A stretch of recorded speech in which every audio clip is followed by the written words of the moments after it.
फक्त इंग्रजी माध्यमांचं डीएड म्हणजे पूर्ण शिक्षण त्याचं मराठीमध्ये आणि इंग्रजी माध्यमाचं त्याचं डीएड असेल त्याला प्राधान्य. या ठिकाणी आमचा आक्षेप आहे. जी ताकद माझ्या पाठीशी आहे आणि ज्या लोकांसाठी मी लढतोय ते लोक माझ्या पाठीशी खंबीर आहेत, त्यामुळे मला घाबरायचं कारण नाही. मी अजिबात घाबरलेलो नाहीये.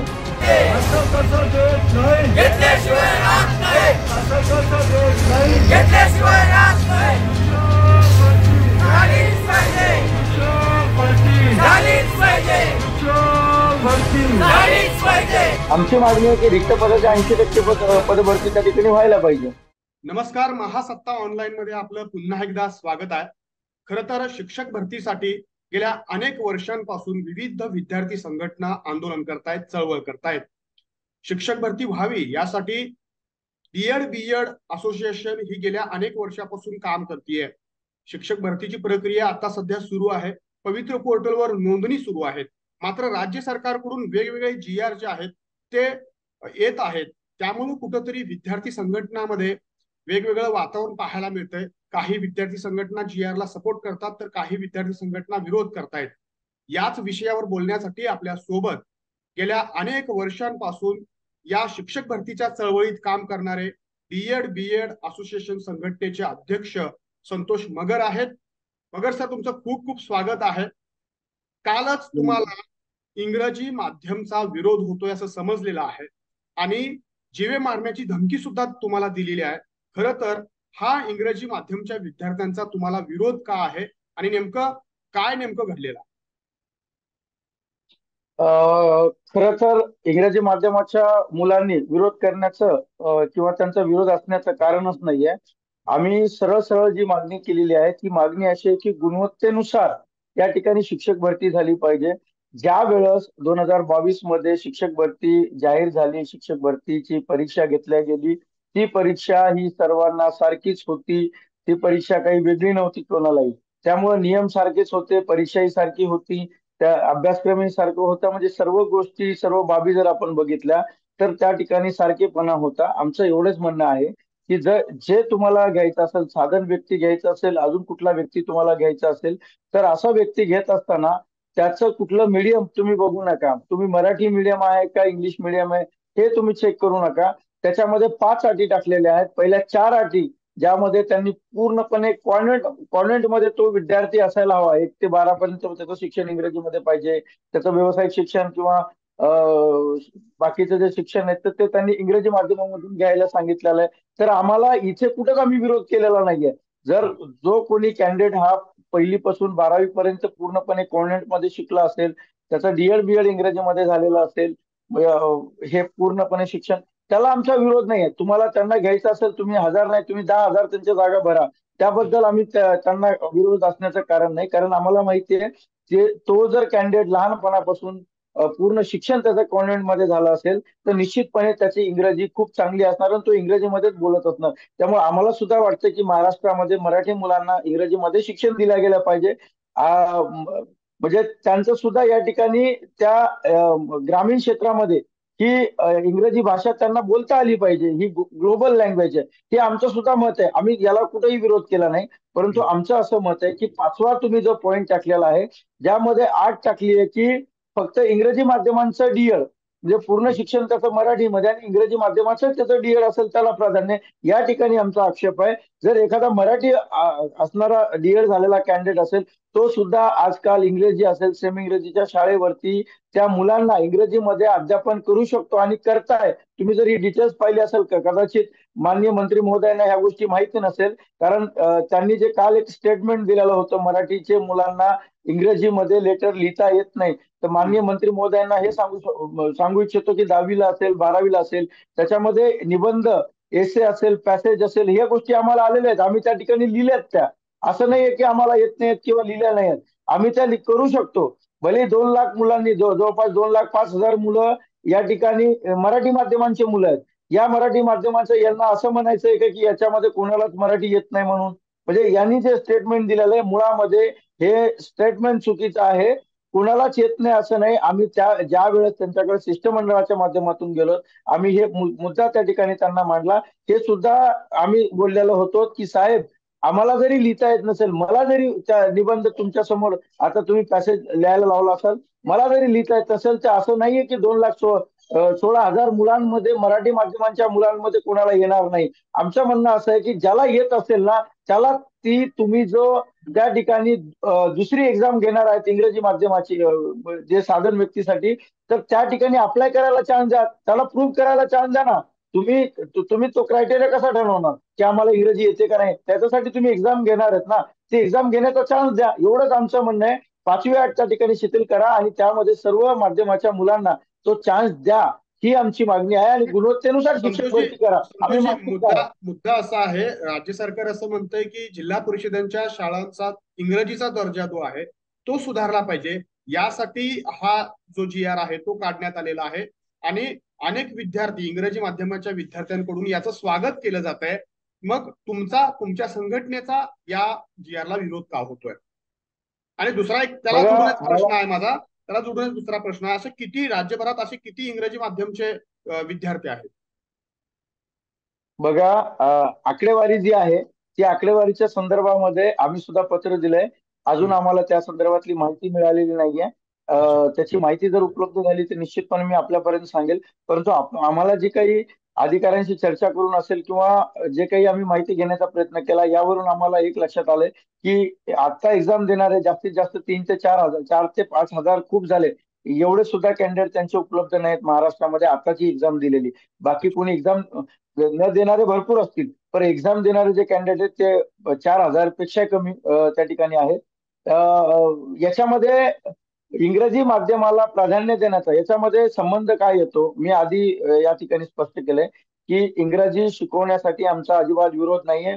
उलट आम्ही 2013 पासून 12 पासून मी ज्यावेळेस संघटनेच्या माध्यमातून काम करतो त्यावेळेस माझी पहिली मागणी होती की सेमी इंग्रजीचे जिल्हा परिषदला सेमी इंग्रजीच्या शाळा निर्माण करा, ही माझी मागणी होती.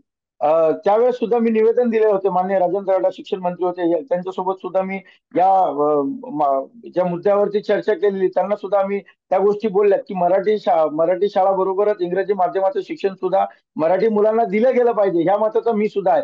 परंतु जो जी आर त्या ठिकाणी काढलेला आहे तो मुळात जी आर हा चुकीचा आहे. एखाद्याला जर प्रूव्ह करायचं असेल की मी त्या ठिकाणी इंग्रजी शिकू शकतो, तर तो प्रूव्ह करण्याचा चान्स माननीय शिक्षण मंत्री देणार का नाही देणार? अच्छा. तुम्ही एखादा आरोपी असेल तर आरोपीला सिद्ध करण्यासाठी त्याला वकील दिला जातो, त्याला प्रूव्ह केला जातो ना की तो आरोपी नाहीये हे सिद्ध करण्याचं जसं त्याला चान्स दिला जातो, तसं चान्स या ठिकाणी जर तो एक प्रकारचे आम्ही मंत्र्या महोदयांच्या डोळ्यामध्ये आम्ही आरोपी आहेत की आम्ही मराठीमध्ये शिक्षण घेतलंय म्हणजे आम्ही आरोपी आहेत, आम्हाला इंग्रजीच येत नाही असं त्यांची धारणा आहे. मग ही जर त्यांची धारणा असेल तर आम्हाला असं म्हणायचं आहे की तुम्ही जे एक्झाम घेणार आहात त्या एक्झाम मध्ये आम्हाला उपलब्ध करून द्यायची किंवा आम्हाला संधी त्यांनी द्यावी ना. आणि इंग्रजी माध्यमाच्या शाळा जर बंद पडत असतील असं जर माननीय मंत्री महोदयाचा तर्क असेल तर मंत्री महोदयांना हे सुद्धा आठवण करून देऊ इच्छितो, 2010 मध्ये इंग्रजी माध्यमाच्या 20% आरक्षण असणाऱ्या उमेदवाराला संधी दिल्या गेलेली होती. त्या ठिकाणी सुद्धा 20%च्या माध्यमातून मुलं लागलेले आहेत. जर ते मुलं त्या ठिकाणी जॉईन असतील, गेल्या 13 वर्षापासून ते मुलं अध्यापन करताय, मग अध्यापन करत असतील तर इंग्रजी माध्यमाच्या शाळा सुधारल्या का, याचं उत्तर माननीय मंत्री महोदयांना द्यायचंय. आता सुद्धा 2010चे काही कॅन्डिडेट त्या ठिकाणी त्यांना जॉईनिंग मिळाली आहे. जवळपास 120-130 मुलांना जॉईनिंग 10-13 वर्षांना मिळाले. त्यातले काही कॅन्डिडेट इंग्रजी माध्यमाचे होते, ते सुद्धा त्यांनी लागलेले आहेत. मग त्यांना साधन व्यक्ती म्हणून तुम्ही निवडणार नाहीत का? आणि 2010 पासून जे लागलेले कॅन्डिडेट आज त्याला 13 वर्षाचा अध्यापन आहे. मला सांगा, जर एखादा कॅन्डिडेट आमच्यासोबत एक्झाम दिलेली आहे, मला धमकी देणारा कॅन्डिडेट हा 95 मार्काचा, त्याला 95 मार्क आहेत, तो कॅन्डिडेट माझ्यासारख्या 110 111 112 मार्क पडणाऱ्या कॅन्डिडेटला तो मला येऊन ट्रेनिंग देणार का की तुम्ही असं शिकवा तुम्ही तसं शिकवा? हे ट्रेनिंग तो आमची घेणार का? या 40 मार्कावाला निर्णयामुळे या कॅन्डिडेट म्हणतो निर्णयामुळे कमी मार्क्स असलेला कॅन्डिडेट जो आहे तो शिक्षक भरतीच्या प्रक्रियेमध्ये लागू शकतो असं तुमचं म्हणणं आहे. आणि त्यामुळं 100% अ, लागू मराठी 100% माध्यमाच्या लागू शकतो. विद्यार्थ्यांच्यावर 40 अन्याय होतो. मार्कावाला कॅन्डिडेट लागू शकतो.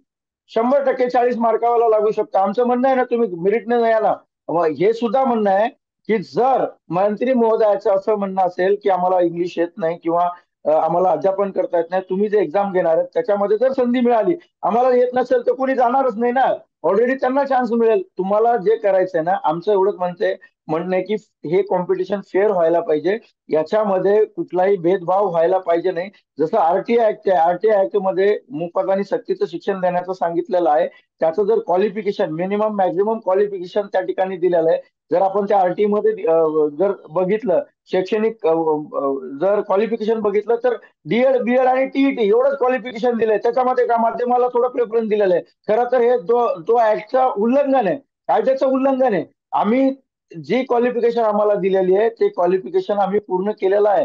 आम्ही डीएड पूर्ण केले, बीएड पूर्ण केले, आम्ही टीईटी पास आहेत, आम्ही टेटला मार्क चांगले आहेत. म्हणजे एवढं सुद्धा क्वालिफिकेशन पूर्ण करून करून सुद्धा माध्यमाला प्रेफरन्स देणं हे चुकीचं आहे. कारण केव्हीएसची एक्झाम बघितली, एनव्हीएसची एक्झाम जर बघितली, तर त्या ठिकाणी कोणालाही प्राधान्य दिलेलं नसतंय. त्या ठिकाणी सुद्धा महाराष्ट्रातले मराठी बांधव जातात ना, केव्हीएस साठी अनेक मुलाची निवड झालेली आहे, ते सुद्धा इंग्रजीमध्ये त्या ठिकाणी इंटरव्ह्यू देतात. मग केव्हीएस केंद्रीय विद्यालय हे कितीतरी, म्हणजे केव्हीएस सारख्या ठिकाणी दर्जेदार शिक्षण मिळणारे त्या ठिकाणी दिल्या जातं. त्या ठिकाणी शिक्षकाची निवड होताना सुद्धा मराठी बांधव त्या ठिकाणी लागतात. मग माननीय मंत्री महोदय असा कुठला तर्क काढतात की इंग्रजी माध्यमांचं शिक्षण ग्रामीण क्षेत्रामध्ये त्या मुलांना भेटणार आणि शाळा बंद पडतील? संतोषजी, आता दोन मुद्दे आहेत खरं तर. आता या इंग्रजी माध्यमचा जो निर्णय झालेला आहे त्या निर्णयाला विरोध करण्यासाठी संघटना म्हणून तुम्ही काय करणार आहात, आणि ज्या विद्यार्थ्यांना तुम्हाला धमकी दिलेली आहे त्यामुळे कुठंतरी चळवळीचं काम किंवा तुमच्या संघटनेचं काम कुठंतरी कमी होतंय अशा पद्धतीची चर्चा जी आहे ती सध्या सुरू असल्याचं पाहायला मिळतंय. दुसरा एक तुमच्यावर आरोप होतोय की तुम्ही या संघटनेच्या माध्यमातून आणि या चळवळीच्या माध्यमातून कुठंतरी मॅनेज होत आहे, कुठंतरी आर्थिक घोळ करताय, अशा पद्धतीचाही आरोप तुमच्यावर होतोय. गेल्या अनेक दिवसापासून हा आरोप होतोय. तर या संपूर्ण तीन प्रश्न जोडून विचारलेत मी. एक तरी तुमची संघटना म्हणून या निर्णयाला कसा विरोध कराल, जीवे मारण्याची धमकी तुम्हाला आली आहे आणि तुम्ही मॅनेज होताय, अशा पद्धतीचे आरोप तुमच्यावर. बघा, सगळ्यात पहिलं असं आहे की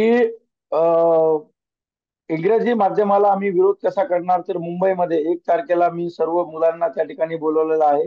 सर्व मुलं आम्ही येणार आहेत. माननीय मुख्यमंत्री महोदयांसोबत आम्ही चर्चा करू, त्यांची भेट घेण्याचा प्रयत्न करू, आमचं म्हणणं मांडण्याचा प्रयत्न करू.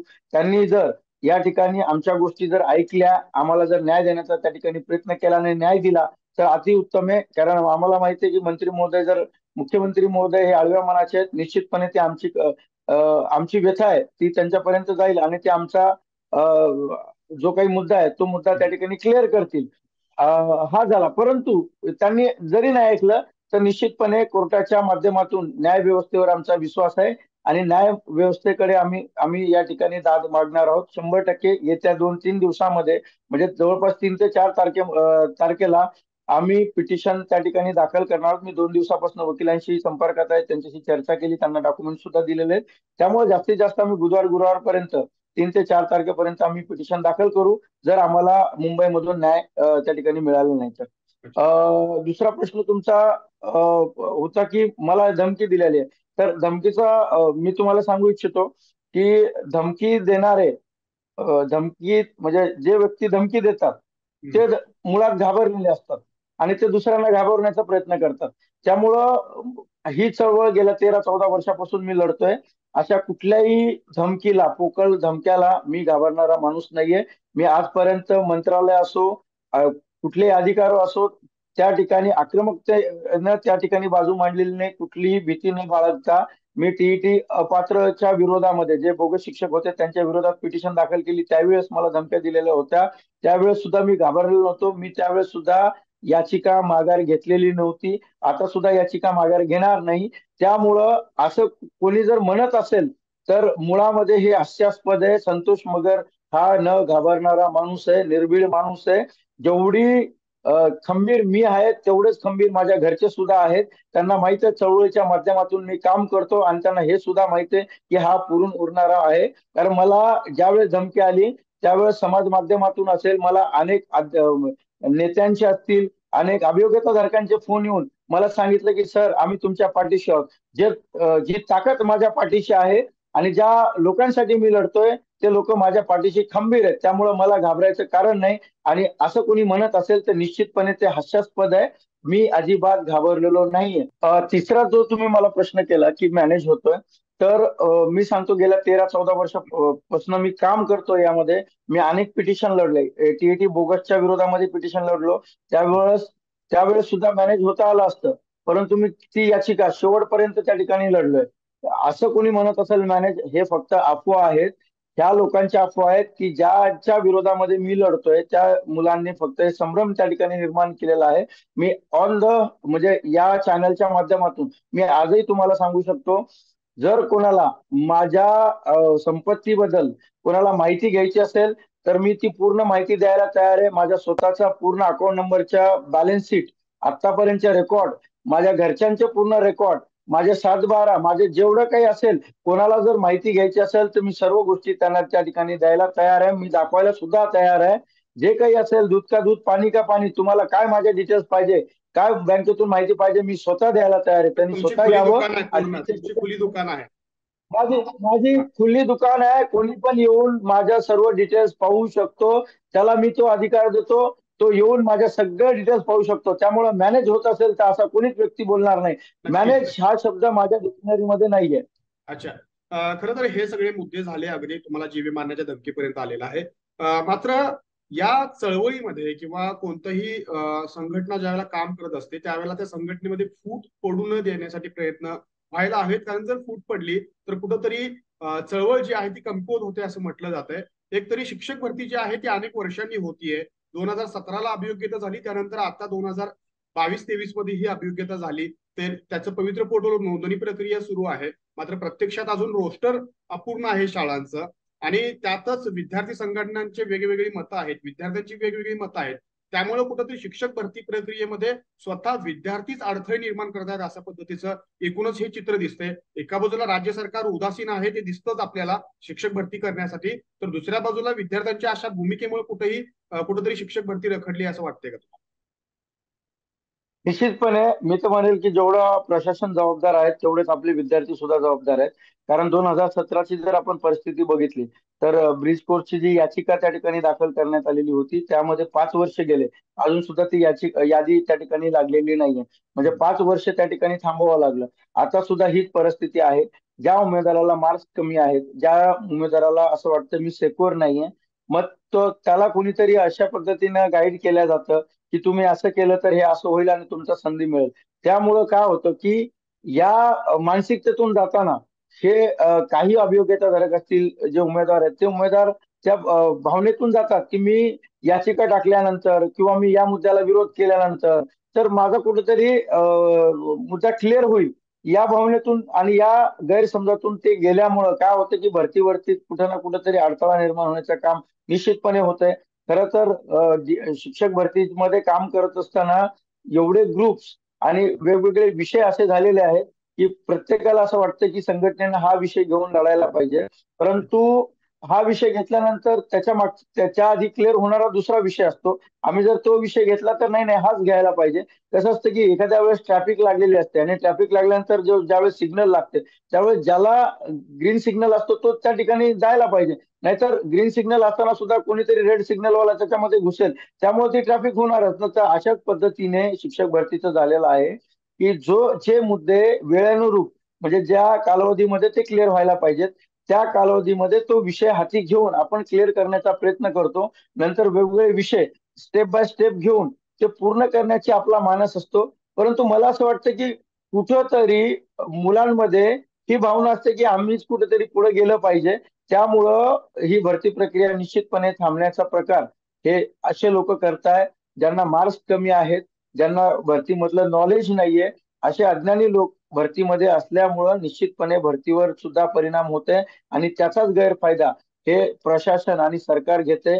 विद्यार्थ्यांमध्ये दुफळी निर्माण करण्याचं, यांच्यात वाद पेटून देण्याचं काम खरं तर प्रशासन आणि सरकारचं आहे. सरकार हे निश्चितपणे करते. जसं 17 जुलैला आंदोलनामध्ये सुद्धा त्यांनी दुफळी निर्माण करण्याचं काम केलं, आंदोलन फोडण्याचं काम, पाप जे प्रशासनाच्या माध्यमातून त्यांनी केलेलं आहे हेच पाप हे अजून सुद्धा करताय. परंतु एक गोष्ट निश्चित आहे, त्यांनी किती जरी केलेलं असलं तरी आम्ही 13-14 वर्षापासून या संघर्षामध्ये आहोत. त्यामुळं एखादा व्यक्ती सुद्धा प्रशासन हलवू शकतो याची कल्पना कदाचित माननीय मंत्री महोदयाला नसेल, याची कल्पना त्यांना लवकरच दिसेल.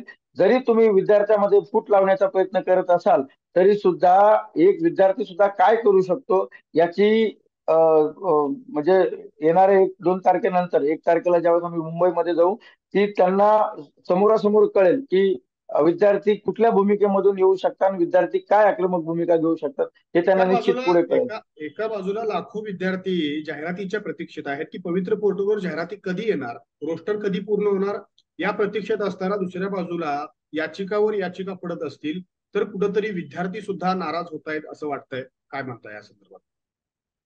बघा, आम्ही जे याचिका दाखल करत आहोत ते सिंगल पॉईंट याचिका आहे. त्याच्यामध्ये एकच मुद्दा आहे इंग्रजी माध्यमाच्या संदर्भातला. आम्ही फक्त एवढंच म्हटलं की प्रेफरन्स देत असताना हा जो त्यांनी जी तरतूद केलेली आहे त्या तरतुदीला वगळून तुम्हाला फक्त काय करायचं की मराठी माध्यमांच्या मुलांनाही त्या तरतुदीमध्ये म्हणजे लागू राहील, त्यांना सुद्धा भाग घेता येईल, एवढंच आमचं त्याच्यामध्ये म्हणणं आहे.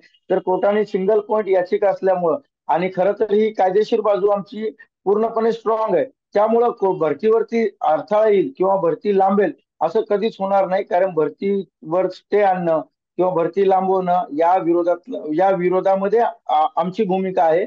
आम्ही उलट भरती लवकरात लवकर व्हावी या दिशेने त्या ठिकाणी प्रयत्न करतोय. त्यामुळं कोर्टामध्ये जरी याचिका गेली तर निश्चितपणे भरतीवरती स्टे येणार नाही. फक्त आम्ही त्या मुद्द्यावरती, जो मुद्दा आम्ही सांगितलेला आहे त्या मुद्द्यावरती सर्वांना चान्स द्या एवढीच भूमिका मांडतोय. कारण की आता जरी ते निवडत असतील तर आमचं म्हणणं एवढंच आहे की तुम्ही मेरिटनुसार घ्या. मेरिटनुसार घेतल्यानंतर ज्यावेळेस ती एक्झाम घेणार आहात त्या एक्झाम मध्ये आम्हाला संधी द्या, एवढंच आमचं म्हणणं आहे. त्यामुळे मला नक्की नक्की निश्चितपणे नक्की वाटतं तुमचा तुमचा मुद्दा कळाला. खरं तर अनेक जिल्ह्यांचे रोस्टर जे आहेत ते पूर्ण झाले आहेत, काही जिल्ह्यांचे रोस्टर अपूर्ण आहेत. मग काय वाटतं की कधीपर्यंत या भरतीची जी जाहिरात आहे ती जाहिरात पवित्र पोर्टलवर येईल, कधीपर्यंत येईल असं वाटतं? बघा, अनेक जिल्हा परिषदेचे म्हणजे मराठवाड्यामध्ये ज्यावेळेस आम्ही 2 दिवसाआधी मावळला गेलो होतो त्यावेळेस मला वाटतं फक्त लातूर जिल्हा परिषदेचं मावळ हम्म. बाकी होतं आणि बाकी सर्व जिल्हा परिषदेच्या मावळ म्हणजे मावळांना रोस्टर व्हेरीफाईड करून दिलेले आहेत.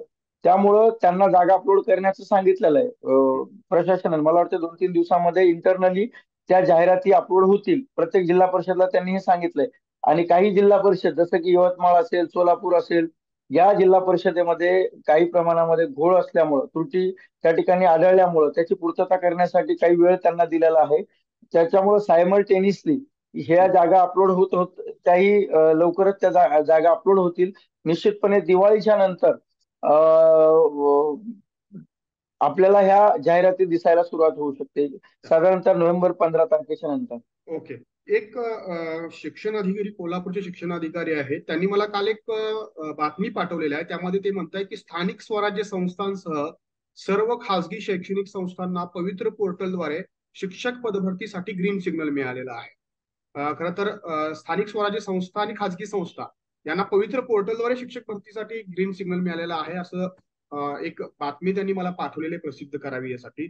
या संदर्भात काय माहिती आहे तुमच्याकडे की काय सांगाल? बघा, ग्रीन सिग्नल मिळालंय म्हणजे 2 दिवसाआधी जे मान्य संचालकांचं पत्र त्या ठिकाणी आलेलं आहे. तुम्ही हम्म. पण बघितलं असेल कदाचित. 2-3 दिवसाआधीचं जे पत्र आहे, मला वाटतं 2 दिवसाचं पत्र आहे. आणि त्या पत्रामध्ये स्पष्टपणे दिलेलं आहे, जे शिक्षण अधिकारी आहेत शिक्षण अधिकाऱ्यांना सुद्धा त्यामध्ये सूचना दिलेल्या आहेत की तुम्हाला काय करायचं, उपसंचालकाला सूचना दिलेल्या आहेत. त्यामुळं ग्रीन सिग्नल जे म्हणत आहेत आणि त्याच्यामध्ये स्थानिक स्वराज्य संस्था असतील, खाजगी संस्था असतील, याचा सुद्धा त्या ठिकाणी उल्लेख केलेला आहे. त्यामुळं निश्चितपणे ग्रीन सिग्नल तर मिळालेलंच आहे. त्या पत्रान्वये ज्या ज्या संस्थांचं रोस्टर व्हेरीफाईड झालेलं आहे त्या संस्था सुद्धा पवित्र पोर्टलला येणारच आहेत. त्यामुळं जे शिक्षण अधिकाऱ्यांनी त्या ठिकाणी स्टेटमेंट दिलेलं असेल यामुळे जागा निश्चितपणे वाढतील ते असं वाटतंय? जागा वाढतील असं वाटतं? जागा जागा भरपूर आहेत महाराष्ट्रामध्ये. हजारोच्या संख्येने जागा रिक्त आहेत. जागा वाढून फायदा नाहीये, तर ते जागा माननीय मंत्री महोदय किती देतात याच्यामध्ये हा तो मुख्य विषय आहे. जागा भरपूर आहेत ना, हम्म. जागा वाढवण्याचा विषय नाही. जागा रिक्त असताना सुद्धा त्या जागा किती भरणार आहेत हा मुळामध्ये त्या ठिकाणी अभियोग्यताधारकांचा प्रश्न आहे. आमची मागणी आहे की रिक्त पदाच्या 80% पदभरती त्या ठिकाणी व्हायला पाहिजे नियमानुसार. अच्छा. खरं तर या ठिकाणी अतिशय उत्तम माहिती, इंग्रजी माध्यमचा मुद्दा असेल, त्यानंतर शिक्षक भरतीची प्रक्रिया असेल आणि तुम्हाला ज्या विद्यार्थ्यांना जीवे मारण्याची धमकी दिलेली आहे त्या संदर्भात अतिशय सखोल माहिती जी आहे तुम्ही या मुलाखतीच्या माध्यमातून दिलेली आहे. खूप खूप धन्यवाद. खरं तर 2013-14 वर्षांपासून संतोष मगर हे शिक्षक भरतीच्या प्रक्रियेमध्ये आहेत आणि शिक्षक भरतीसाठी वेळोवेळी आक्रमक भूमिका घेत असतात, मंत्रालयामध्ये जात असतात, विविध नेत्यांना भेटत असतात, शिक्षण मंत्र्यांना भेटत असतात. आणि खरं तर अशा या चळवळीत असणाऱ्या नेत्यांना कुठंतरी धमकी देणं हे संघटनामध्ये फूट पाडण्याचं काम किंवा एकूणच भरती प्रक्रियेमध्ये फूट पाडण्याचं काम असल्याचं पाहायला मिळतंय. त्यामुळं संतोष मगर जे आहेत ते अशा धमक्यांना मी भीक घालत नाही अशा पद्धतीची भूमिका जी आहे त्यांनी घेतलेली आहे. त्याच पद्धतीने या इंग्रजी माध्यमचा जो निर्णय आहे त्या निर्णयामुळे मराठी माध्यमच्या ज्या विद्यार्थी आहेत त्यांच्यावर कुठेतरी अन्याय होतोय अशा पद्धतीची भूमिका आहे त्या संघटनेची आहे, संतोष मगर यांची आहे. आणि या निर्णयाला कडाडून विरोध करणार आहोत अशा पद्धतीची भूमिका त्यांनी मांडलेली आहे. वेळ झालेली इथंच थांबण्याची. पुन्हा भेटूया नवीन मुलाखतीसह. तोपर्यंत पाहत राहा महासत्ता लाईव्ह. धन्यवाद. धन्यवाद सर. ओके, धन्यवाद. थँक्यू.